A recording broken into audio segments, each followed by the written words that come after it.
Mana bu bino e'lon qo'yilgan do'kon o'rnida Sharq ziyokori nomli kitob do'kon bo'lardi. Talabalik yillarimdan men uchun qadrli bo'lgan do'kon edi. Jahon adabiyoti, o'zbek adabiyoti saylanmalarini, Anvar Obidjonning hozir topilmas noyob bo'lgan kitoblarini shu yerdan olganman. Mushtum jurnallarini u yerda xarid qilardim, doim topardim. Doim kelib turardim bu yerga. Ancha bo'lib kelmaganimga bugun kelsam ko'chib ketishgan ekan, do'kon yopilgan. Ichkari esa juda ham abgor va achinarli ahvolda. Shaharning juda ham qulay joyida joylashgani uchun ularni boshqa joyga ko'chirishibdi. Kitobxonlikka, kitob o'qishga rag'bat va balandparvoz so'zlar juda ham yetarli bizda.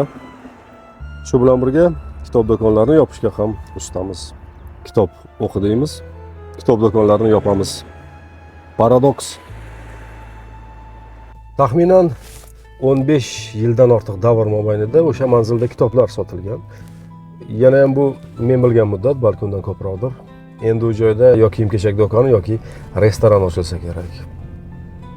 Va bu mantiqqa to'g'ri keladi, chunki biz baribir kalla va ma'naviyat g'amidan ko'ra ko'proq usti-bosh, qorin g'amida yuradigan xalqmiz. Afsuski. Shu akamga shu yangam degan ekan. O'zbek xalq maqoli.